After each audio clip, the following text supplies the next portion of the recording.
He is risen. He is risen indeed. Hey, you all know that one. Excellent. We'll test that later. My name is Pastor Bill. I want to welcome you to WordServe. I want you to feel at home here. So if at any point you need to get up and get some caffeine, we have it available right back there. If you need the restrooms or through the double doors over there. And that's all the administration we're going to talk about, because I don't know if you know this is kind of a big deal. This is a big day. This day that we call Easter is a day of celebration, but it didn't start that way. If you think about it, when they woke up in the morning, they were still reeling from the impact of what had happened to Jesus. And sometimes it's important to remember the lowest of the lows so that we can celebrate the highest of the highs. Let me tell you how that morning started out. On the very first day of the week, very early in the morning, the women took the spices they had prepared and went to the tomb. They found the stone rolled away from the tomb. But when they entered, they did not find the body of Lord Jesus. While they were wondering about this, suddenly 2 men in clothes that gleamed like lightning stood beside them. In their fright, the women bowed down with their faces to the ground. But the men said to them, "Why do you look for the living among the dead? He's not here. He is risen. He has risen." He is risen indeed. Let's celebrate that. Will you stand and worship with us, please? Well, happy Easter, WordServe. We're so excited. The worship team is excited. And if you've been here before, welcome back. If this is your first time, thanks so much for joining us. But I do want to say we've got a whole range of things this morning. Because it's not just, as Pastor was saying, it's not just the celebratory, but it's that first moment that they woke up and what they walked into. So as we start worship, we're going to start a little differently this morning. We're going to pause, slow down, and embrace the reverence of what it means to reflect on what was done. It's beautiful.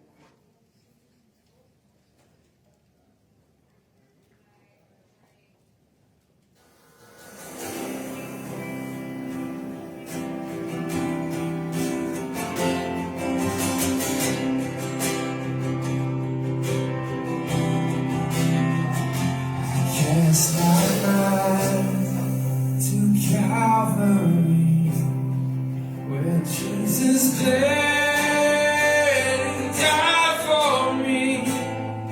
I see His wounds, His hands, His feet, my Savior on that cursed tree.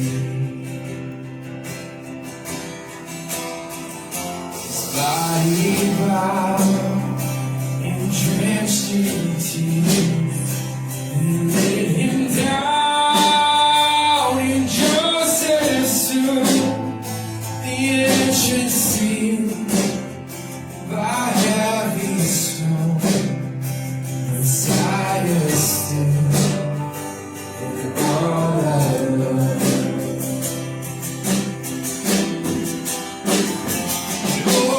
Praise the name of the Lord our God. Oh, praise His name forevermore. For endless days we will sing Your praise. Oh Lord our God.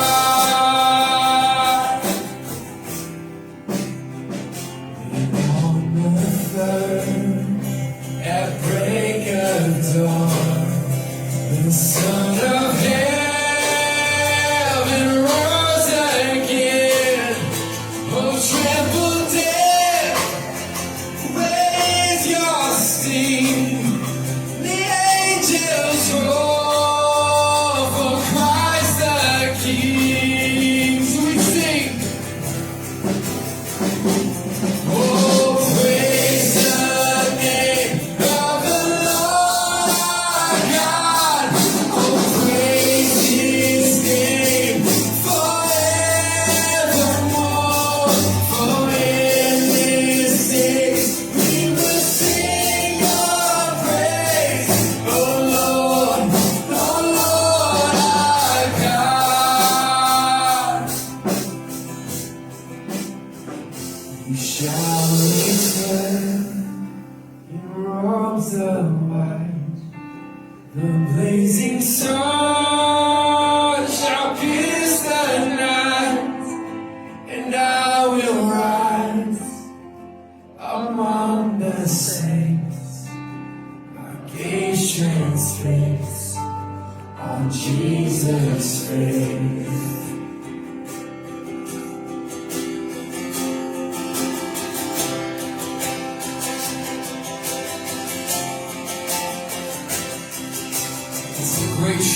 celebrate this morning. That's the freedom we find in His resurrection this morning. That we will rise among the saints, amen? Come on, WordServe, that we will rise among the saints, amen? So we sing, oh, praise the name. Oh, praise the name of the Lord our God. Oh, praise His name forevermore. For in this days we will sing your praise. Oh, Lord our God. Oh, praise the name of the Lord our God. Oh, praise His name forevermore. For in this day we will sing your praise. Oh, Lord, we're just letting that cry this morning. Oh, praise all across this place. Oh, praise the name.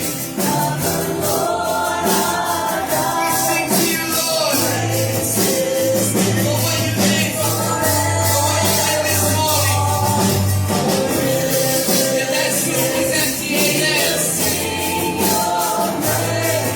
Oh Lord our God. Oh Lord our God. Amen, amen. He is worthy, He is worthy.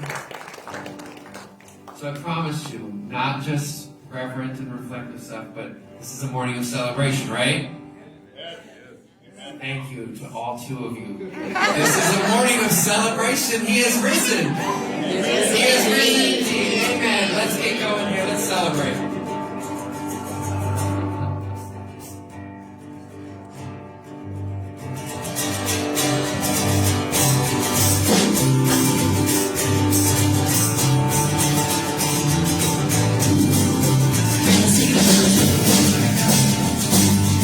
We can clap. There you go. Sing it with me. Would you be free from the burden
It's that power that gives us this freedom this morning. You know, there's a balance to everything because we want to emphasize today and how amazing and perfect and completely unimaginably beautiful what goes on this morning 2,000 years ago. But that freedom, that excitement, those mercies are made new not just on Easter Sunday, but each and every morning. So we take that freedom, we take that power. Yes, we celebrate this morning. But we take that freedom and that power into each and every day that we walk.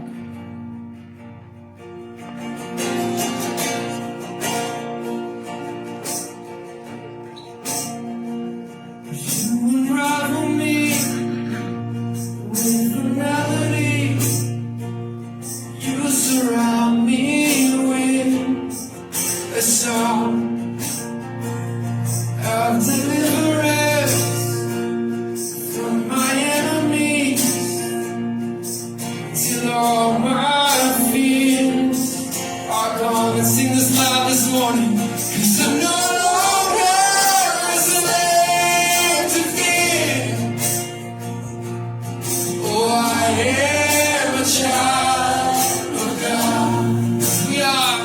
And I'm no longer a slave to fear. Oh, I am a child of God.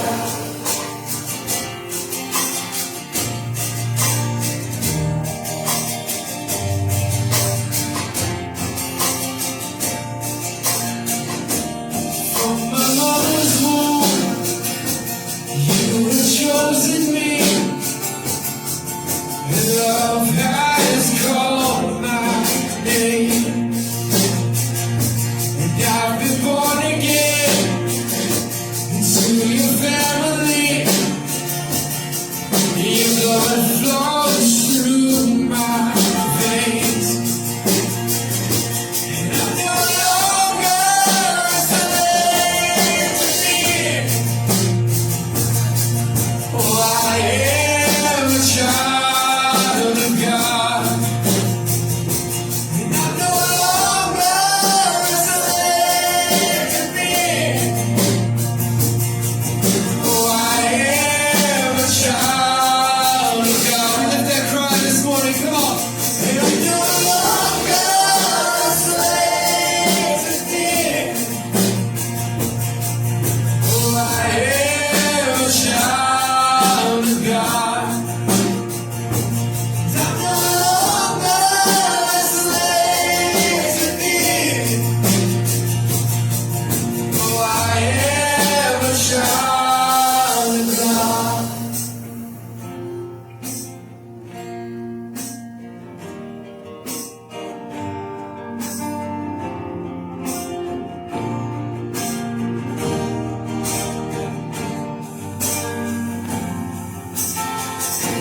God, help us to rest in that freedom this morning.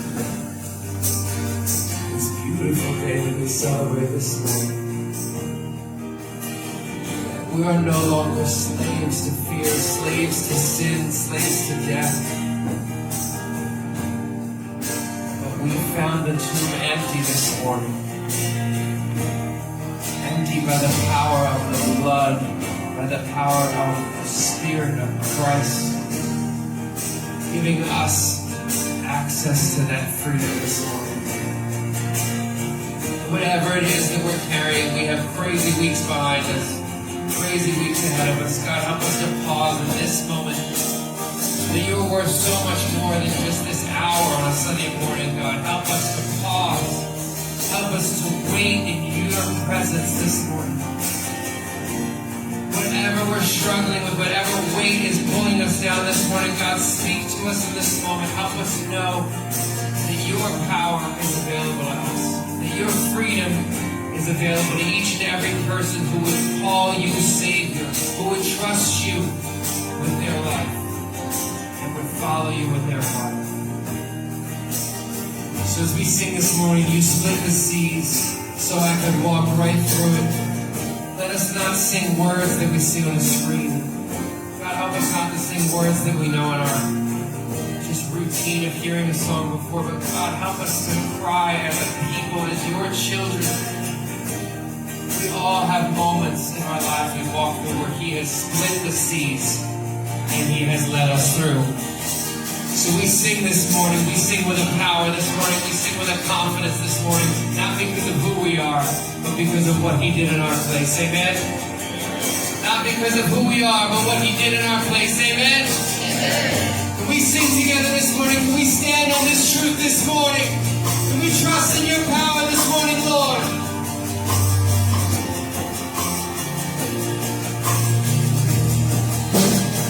You split the sea so I could walk right through it. My fears are drowned in perfect love. You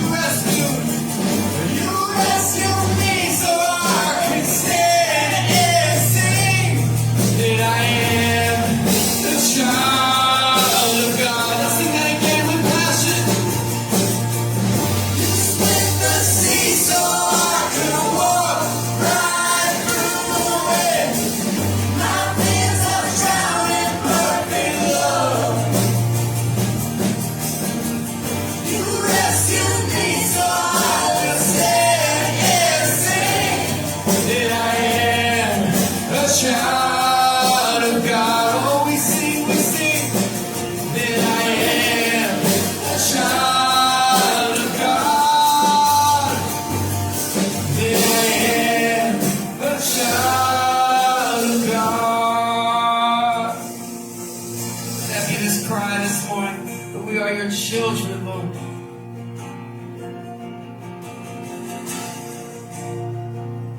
So I'm no longer a slave to fear. Oh, I am a child of God. And I'm no longer a slave to fear. Oh, I am a child. Let's have across this place and we declare that. And I'm no longer a slave to fear. Oh, I am a child of God. Let's pray. God, we thank you that we can be called a child of God. When I think of all the titles we've ever held or will ever hold, I can think of none greater than child of God. When I think of titles that you held, exalted one, Son of the living God, who chose by love to come down and assume the form of a slave, obedient even to death on a cross, so that we could be called a child of God. I am eternally grateful. I'm grateful that you died in my place. I'm grateful that you rose again. I'm grateful that that same resurrection power is available to us today. Raise us into life. Raise us into your presence this morning, God, so that we might experience you anew. Open our eyes and our ears so we might hear and learn. Transform our hearts so that when we leave this place, we leave it looking more like you than when we came here. God, I pray all this in Jesus' precious name. Amen. Thank you. You can be seated.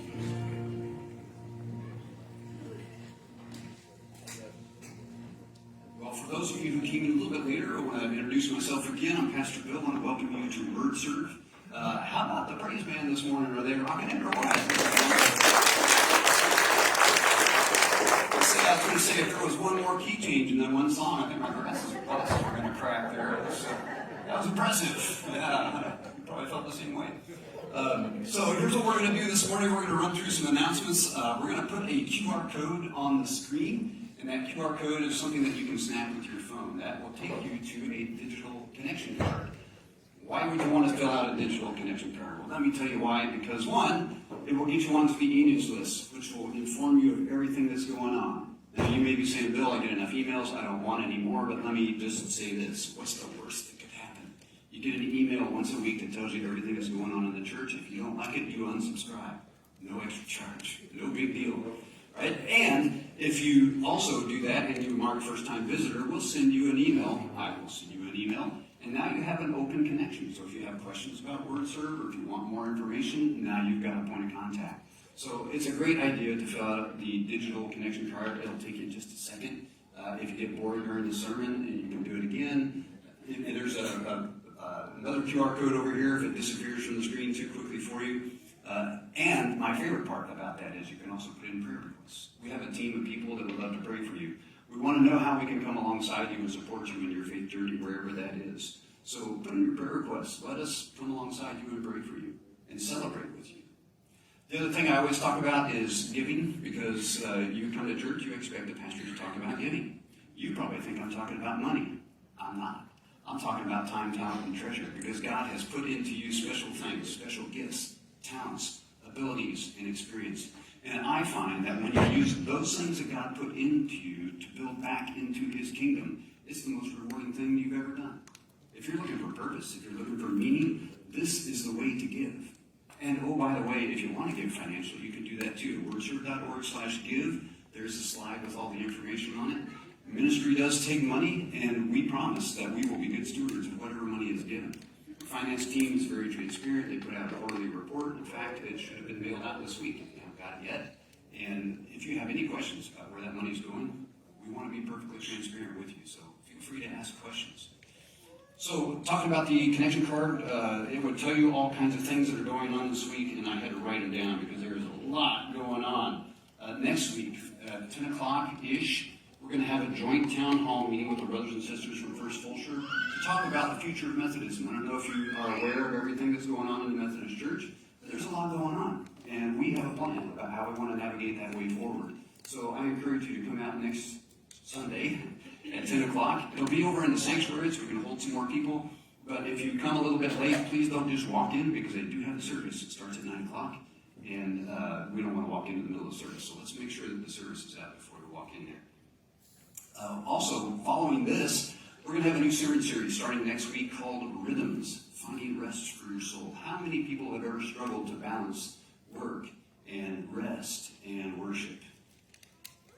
Yeah, I'm not raising my hand to get you to raise yours. I'm raising my hand because I struggle with that. Dude, you're a pastor. You're supposed to know everything. No, it's not the way it works. If you know me, you know this. So come and learn together how we balance work and rest and worship all together in one. And invite a friend too. Today is a big day as well. You might notice a lot of baby supplies over here. We're not expecting anything to happen here, just in case you're worried. This is from the Sealy Pregnancy Center. It's a strategic partner that we have in Sealy, and they help young mothers who are trying to deal with, how do I raise this child? How do I have this child on my own sometimes? So if you missed today, don't worry about it. It's a strategic partner. We'll be seeing them again. That's the way we do things here. The 2 R's. We do repeatable and relational. Because if we just do stuff, we don't get to know people. We don't get to establish a relationship. So if we can establish that relationship with them, then hopefully we can help them establish that relationship that's so important to Christ. So we always follow the 2R models in everything that we do, relational and repeatable. Also today, limited time only, get your photo op at WordServe's photo booth. Well, it was there. Now it's outside, sorry. When I came, so it's out there, right out to the side here. You saw the arch. So if you've ever wondered, man, it was Easter, we were all dressed up, we were looking good for once, you need to get a picture of that. How often does that happen, right? If you're, I'm not going to throw my family under the bus. They're actually here today. So I can't talk about them like I normally do, right? So if you're all dressed up, you want a picture, there's a spot right out here. There's also a spot right here for the flowers and the cross with a handy WordServe symbol in the back. Who wouldn't want that, right? That's worth gold right there. All right, a couple of things coming up on the calendar I do need to tell you about. May 1st is going to be Miss Barbara's turn to preach. Miss Barbara is our kids director, and she is also, her husband has been transferred, so she will be leaving us. Her last day is May 15th. But on May 1st, she's going to preach. So I want you to save the date. I want you to be here to hear her wonderful story. And also, we're going to have a barbecue afterwards. We asked Barbara, what would you like as a farewell? And what does the kids director say? A barbecue in the park where we can play. I said, that sounds great. So that's what we're going to do. Mark the date on May 1st. Since she's leaving, we will now and henceforth evermore call this day May Day. So, anyway, May 15th is another one. This is a community event. It's going to be very significant because, to be serious for a moment, overdose from drug deaths is on the rise. I don't know if you've been tracking this. Fentanyl, vaping, other things are coming in and creating havoc among our teens. So we're opening this wide open to the community. We've advertised it with Chamber of Commerce, with the high school, with junior high school. We have Houston PD coming in. Thank you for making that connection for us, Kathy. And they're going to do a presentation on the dangers of these drugs. And then we're going to have a personal testimony from a special guest who happens to be Kathy's sister, who talked about her personal experience in dealing with a family member. So you get the facts and you get the other side of the story. And as parents, grandparents, guardians, brothers, sisters, we need to know what to look for before it's too late. So this is an important seminar on May 15th. It'll be in the evening at 5 o'clock right here. Invite all your friends. There is a registration if you go to the website or watch the e-news. How do I get the e-news? That's right, the digital connection card. So fill out that connection card, get into the e-news, watch for the registration, because if you register for this event, you get a chance at an Amazon gift card. Who wouldn't want that? That's right next to Jesus. Right? All right, so Amazon gift card, and there's more that I could say, but frankly, I'm tired of hearing myself talk, so I'm going to stop right there. Just let me say, keep your eye on the e-news, keep your eye on our website, WordServe.org. All kinds of things are happening, and they're all good, thanks to you. So it's about time to get started, but before we do, Matt, would you mind throwing up that first sermon slide? We are wrapping up the sermon series called I Am. These are Jesus in his own words. In the book of John says, I am statements. You've probably heard some of them. I am the bread of life. I am the good shepherd. I am the gate. Today we're going to be talking about I am the resurrection and the life. Funny enough, it's Easter. So we're going to be talking about that. If you have a desire to go back and track any of these that have happened before, they are available on our website, they are available on our Facebook, and they are available on our YouTube. So if you want to see it, it's out there. If you want to critique it, talk to Ron. That's my wife. Just kidding. All right, let's pray. God, thank you for this morning that is such a special day, so pivotal to our faith. God, I pray that you would help us to set aside every distraction, everything that we had been thinking about on the way in. Help that to die down. Help us to fix our gaze on you. Pour out your Holy Spirit in abundance here so that everything that is said and heard today takes root in our hearts. God, let those roots grow so deep. Let them be nourished by your love and your grace. And let them produce the fruit of discipleship that will change the world around us. God, we do this for your glory and for your kingdom, because you first did it for us. We pray this in Jesus' name. Amen. Well, I want to start off with what's going to sound like a really dumb question for church. It's kind of like one of those questions. But here it is. Do you believe? I'm going to ask a series of questions today. Actually, Scripture is going to ask a series of questions today. And how we answer these questions will not only change your life, but it can change the whole world. Did you know that if you do a Google search for do you believe, you can get over 1 million results in less than 0.25 seconds? Yeah, it is pretty amazing stuff. For example, do you believe? Picture of Sasquatch, Bigfoot. It says it's the hide-and-seek champion since 1967. Right?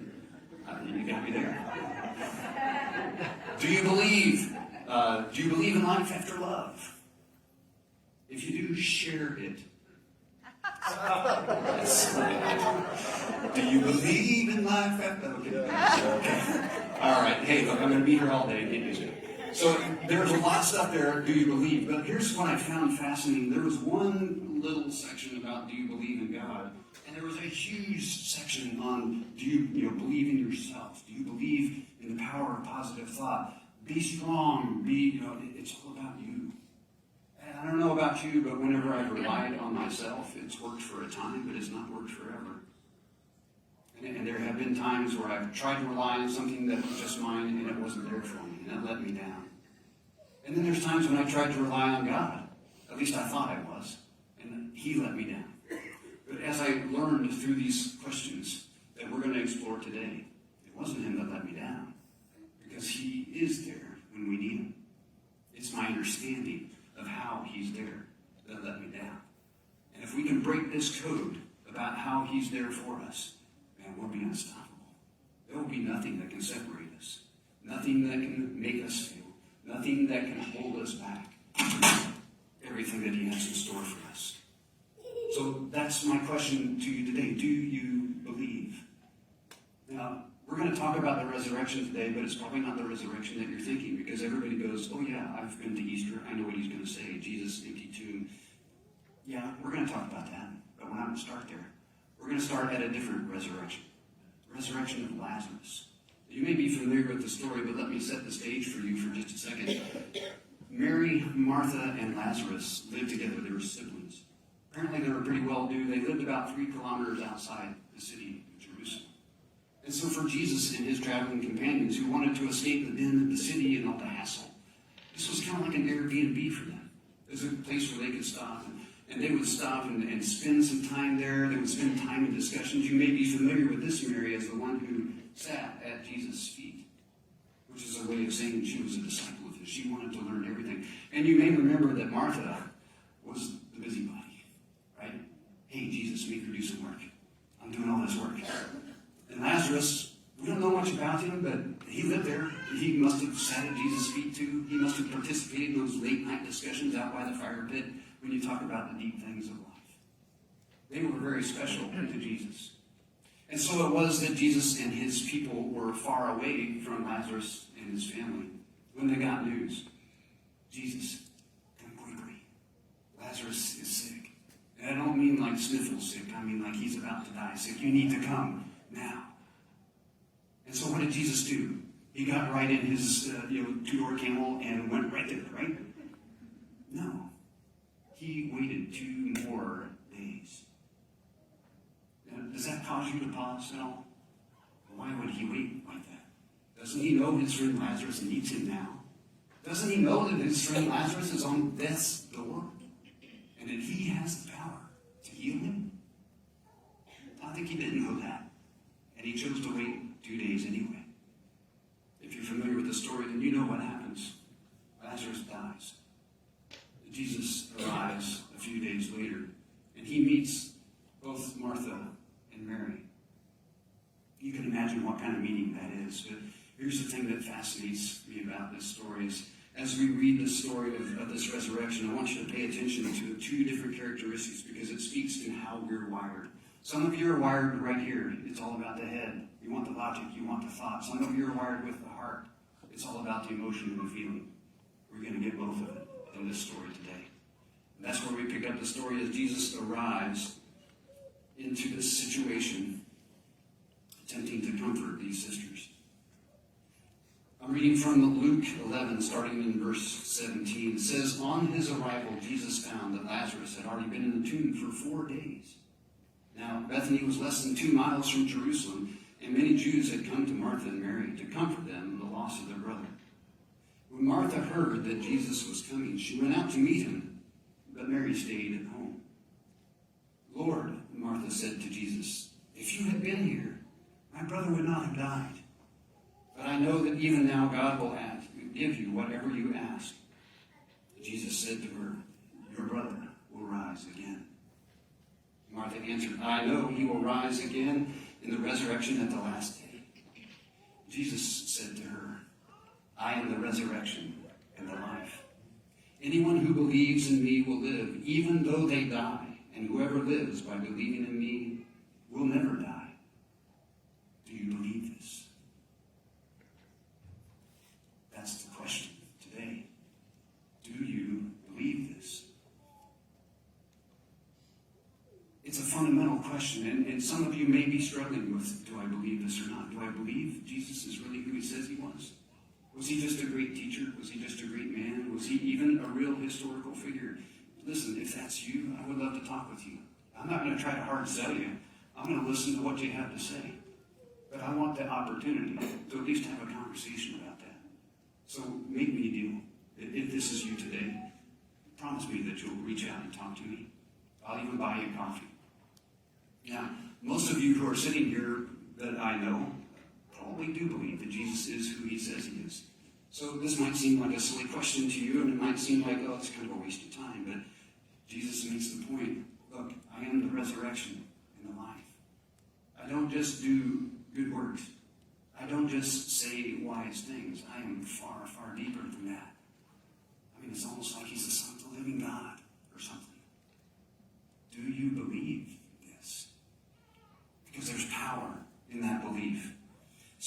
listen to what Martha does when she comes out. She says, look, if you had been here, my brother would not have died. But I know, in her head, I know even now God will give you whatever you ask. She had no idea what was coming next. Because what did Jesus do? He went to that tomb. He said, pull away that stone. Even before he gets there, we get to Mary. And Mary finally comes out from where she's been talking with some people. And she says, listen to what she says. It sounds remarkably similar to her sister. Mary reached the place where Jesus saw him, and she fell at his feet. Here's the drama queen, right? Martha comes and talks.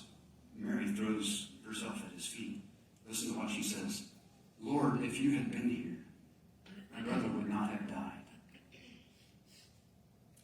She wasn't with Martha when Martha said that.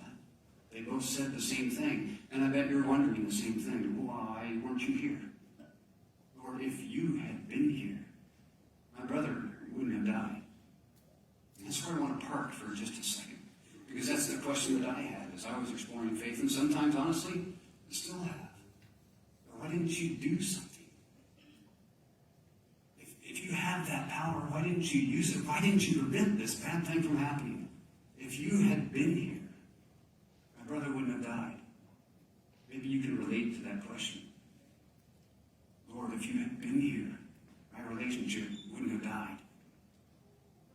Lord, if you had been here, my job wouldn't have been taken away. I wouldn't have had to struggle with finances. Lord, if you had been here, the cancer wouldn't have come. Lord, if you had been here, my loved one wouldn't have died. Do you have that question? It's a great question. I've had that question. It's a question that will rock your world. It will cause you to question your faith. But look at Jesus' response. Does he panic? Oh no, I made a mistake. Does he tremble? Oh gosh, I need to do something now. No, he weeps. Jesus weeps. Kids, if you're one of those families that gets credit for memorizing Bible verses, this is a Bible verse you're going to want to memorize. Because it's the shortest verse in the Bible. Jesus wept. People speculate, why did Jesus weep? What was the deal there? Was he just sad? Did he realize he had made a mistake? But if you look at the Greek in the word for weeping there, there's a connotation not just of sorrow, which he was sad. There's a connotation of maybe anger. Like, why would Jesus be angry? I don't think he was angry mad. But a part of me wonders, is he caught up in this moment as he sees his friend suffering? Is the anger a piece of him recognizing that he is the resurrection and the life and this is all going to be okay? What are they worried about? Or is he angry because there's a sin called the fall that causes all this pain and suffering and he's no more happy about it than anybody else? But because of the way that we're wired and because of the choices that we've made, it's a fallen world and we live in fallen bodies. And he knows what it is to not be fallen. I think that's why he's angry, because if we could just get back to that, there's things that need to be done. But the bottom line is, he wasn't there. As you walk through your faith life, you may come into times like that. You feel like he's not there. You may feel like, Jesus, if you'd been here, you fill in your situation, this wouldn't have happened. But I don't want to talk about the time that he wasn't there. I want to talk about the time that he was there. So the time that he was there was on a hill called Calvary. The time that he was there was on a cross. And on that cross, he took my place. Not just for a single solitary thing, but one sacrifice for all time forever. The sacrifice that sets me free. The sacrifice that defeats the power of sin, that beats even death. And if even death can be beat, then anything else can be beat as well. See, he was there on the cross. This fallen world that we live in was not created by God. We did that to ourselves. If you look back into the language in Genesis, right around chapter 3, this is the fall, where the apple gets taken and eaten and all that fun stuff. And the way that the enemy gets us to do that is he says, what did God tell you? And the language, we talked about this last week, there's so much freedom in the language that God gives as a direction. He says, you may freely eat of any tree in this garden except this one tree. And so the enemy gets into Eve's mind. He says, what did he say exactly? And she says that. He goes, well, surely you can eat of that, and surely you will not die. And so if you're familiar with that story, they eat the apple. Do they die? No, they live. They produce Cain and Abel and Seth and go on. So they didn't die. But something inside them died. In that moment, there was the fall. In that moment, everything changes. Our world, our hearts are bent towards sin. Everything changes. It's in Jesus' death that changes back. That we're rewired. That we're able to experience the fullness of a relationship with God, like we were walking in the garden and talking to Him every day. That closeness that we had missed. That's what Jesus' death does. It's to reverse the curse from Eden.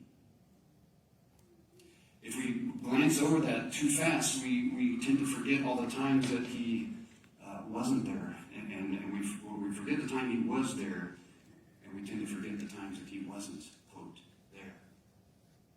He's not worried about it. He's not worried about it at all. So let me see if I can capture this.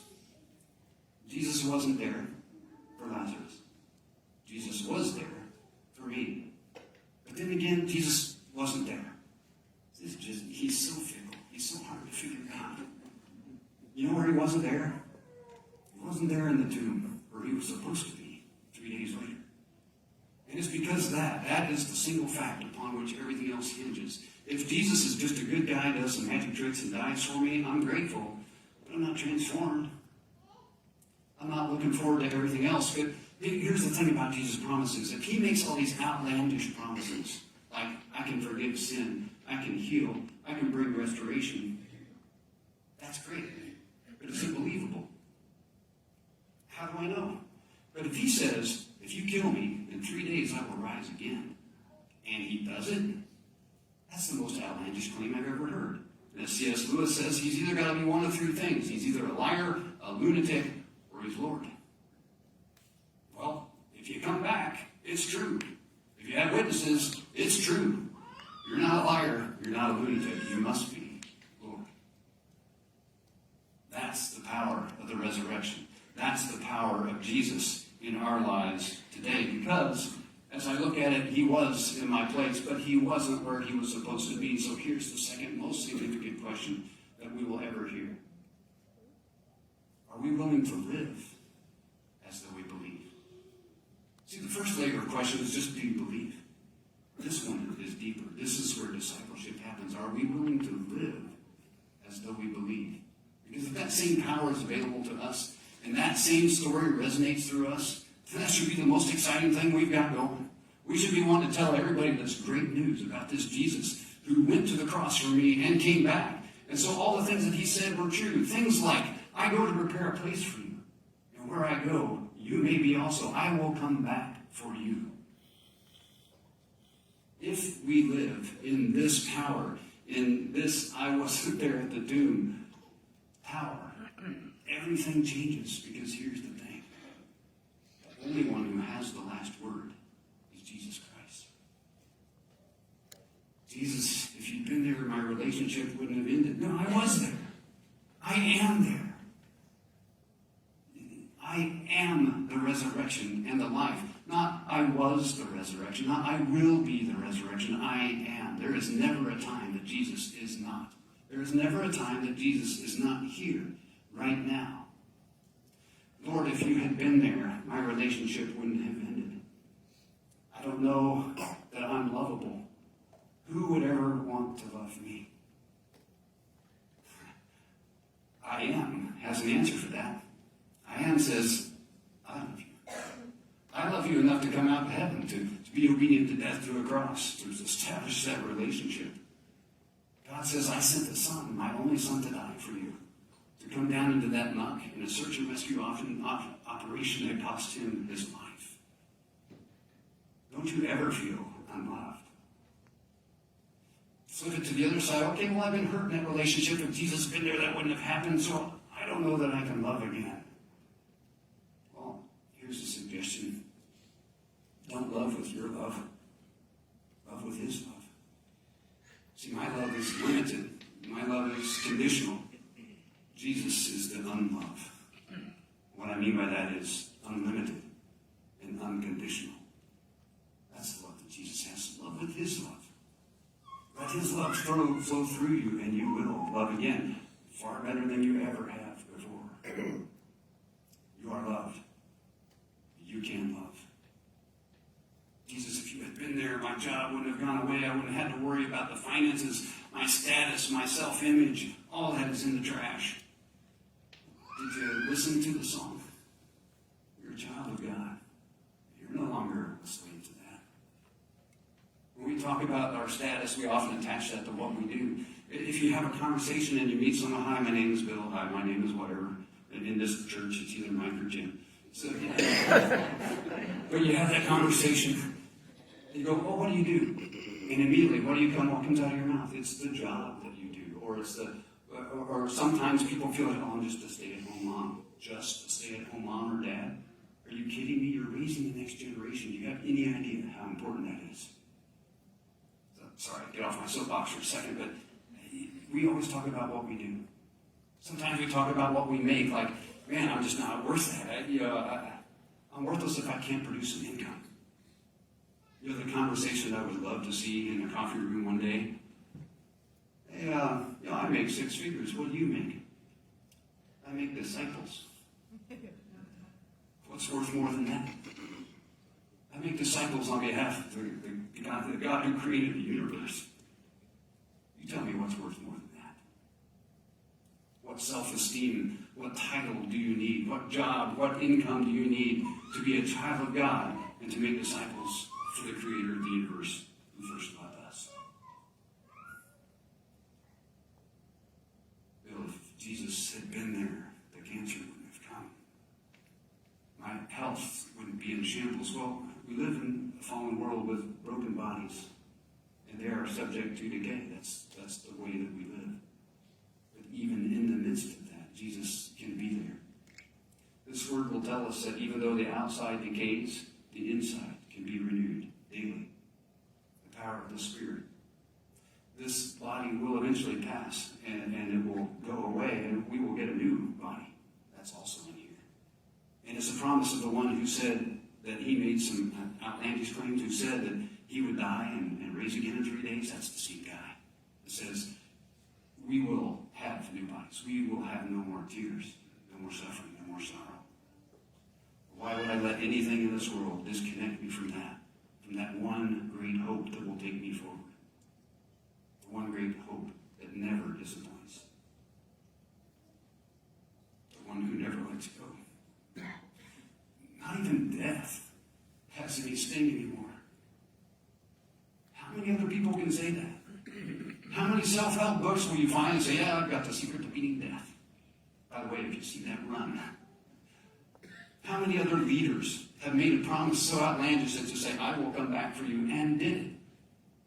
There have been some great leaders in this world. There have been some great teachers and very wise people, but none of them have ever raised from the grave and come back and made it public. Imagine if we made a place for that in our lives. Imagine that same resurrection power. This is another thing this book says. That same resurrection power is available to us today. Imagine if we lived as though we believed that were true. Imagine the effect on us. Imagine the effect on our entire world, because that's God's vision.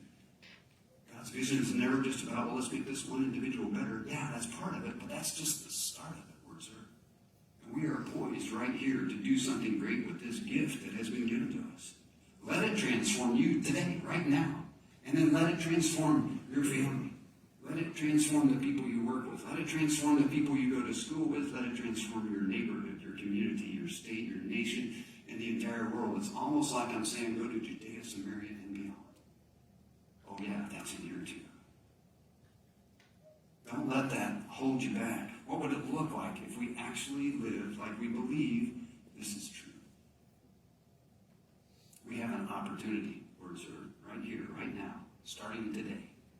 And you might be wondering, okay, great, I'm in. What's next? Well, if you're back at that first question, do you believe? If you have questions about that, I want to recommend this one book. It was transformative in my life. It's called A Case for Christ by Lee Strobel. He was an investigative journalist, and he was an atheist. He set out to prove that God did not exist. And in the course of his research, he became a Christian. Jesus became real to him. It's a book. It's also a movie. So if you don't like to read, you can watch the movie. And there's also other ones. A Case for Christ for teens. A Case for Christ for kids. There's a case for faith. There's a case for Easter. There's a case for Christmas. There's a case for anything. Right?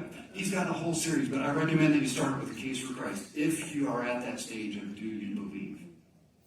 If you're slightly beyond that phase, I would encourage you to take this, I would encourage you then to move into that discipleship mode. Now, for the discipleship mode, I'm going to use a fitness example because many of you, just by show of hands, how many of you have ever joined a gym? Paid the fee? Oh, yes, this is perfect. All right, okay. Don't raise your hands on this one because I just saw how many people have paid for gym memberships. By the end of that year, how many people have gone 12 times or less? Don't you have to raise your hand. Thanks, Drew.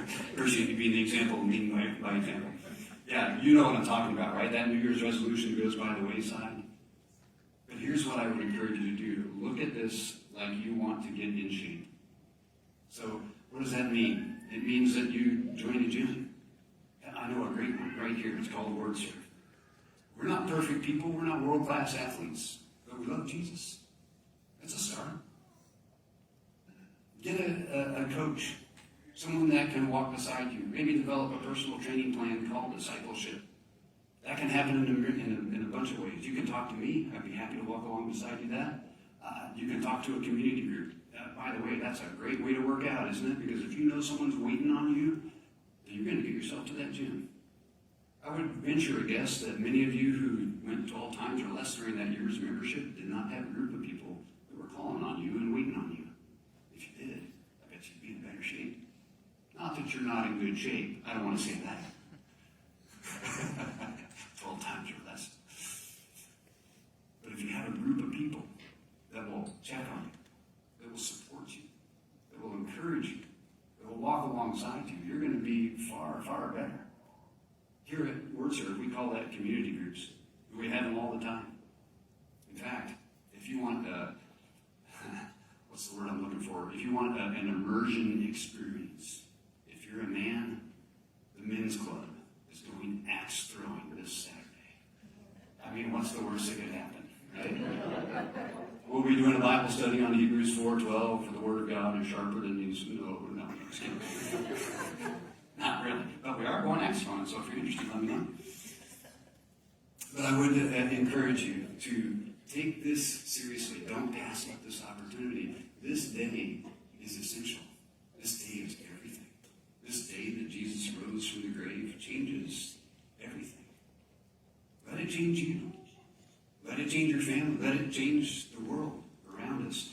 Well, last week we closed with some words from Moses. As I like to say, Moses, close us. But this week, see, I told you I was going to be around all day. It's not getting any better. This week I would like Paul to close us. This is Paul's prayer to the church of Ephesians, and it's my prayer for me. It's my prayer for us. Listen to these words from Ephesians 1, starting in chapter 17. I keep asking that the God of our Lord Jesus Christ, the glorious Father, may give you a spirit of wisdom and revelation, so that you may know him better. I pray that the eyes of your heart may be enlightened, in order that you may know the hope to which he has called you, the riches of his glorious inheritance in his people, and his incomparably great power for us who believe. That power is the same as the mighty strength he exerted when he raised Christ from the dead and seated him at the right hand in the heavenly realms. The power is available. The invitation is open. Just have 2 questions for you, WordServe. Do you believe? And the second, which will rock your world and the world around you. Are you willing to live as though you believe? Will you pray with me? thank you for your Son, Jesus Christ, not just the example that he lived while he was here on earth, but the fact that everything he said came true. That means that he does have the power to forgive sin. That means that his sacrifice on the cross clears a way for me. It lifts that burden of guilt or shame. I'm no longer a slave to sin because of that death on a cross. That death that was motivated not out of duty, but out of love for the likes of me. God, help us to never take that for granted. Help us also never to take for granted that resurrection power that is available to us. God, my prayer is that we would be transformed as your death has rewired us. Allow that power to flow through us. Not so that we can be famous, not so that we can get attention, other than to get attention for you. Help us to be those who make disciples, those who are children of God, those who are loved and those who can love, not with our limited love, but with your unconditional, life-changing, world-transforming love. God, let it begin here. And let stories of the future tell of a time when there was a revival, an awakening of a spirit that started in this small town called Fulshire, Texas, and spread to the world. We pray this in Jesus' name. Amen. Can we stand together?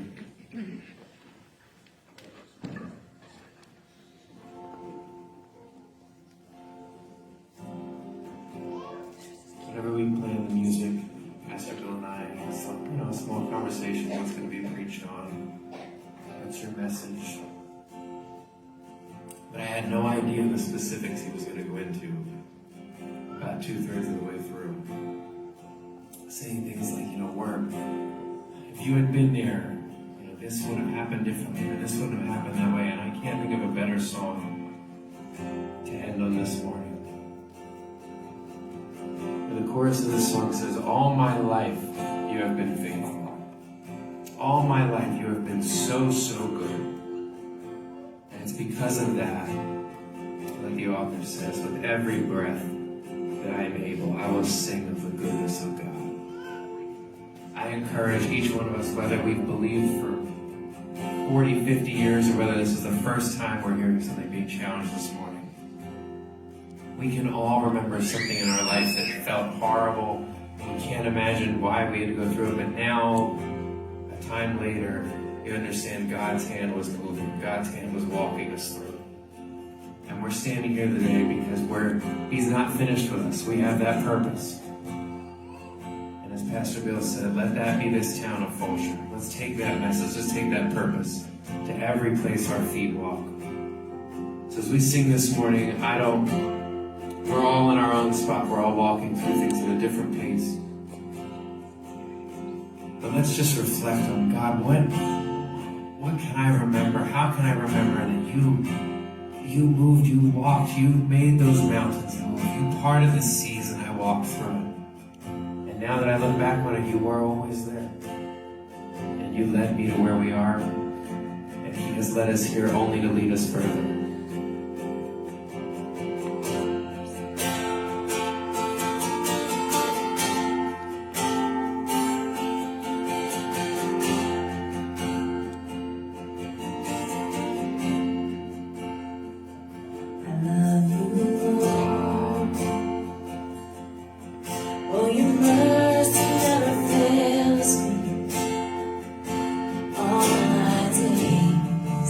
I've been held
sermon series called I Am, I just want to remind you that Jesus didn't say I was. Jesus didn't say I will be. Jesus says I am. And as we sang this morning, I am a child of God. I don't want you to leave this place saying I was a child of God or I will be a child of God. I want you leaving this place saying I am a child of God, empowered by the Spirit. So go in the name of the Father, the Son, and Holy Spirit. Make disciples, make Him famous. Spread the good news and love like He does. I say this in Jesus' name.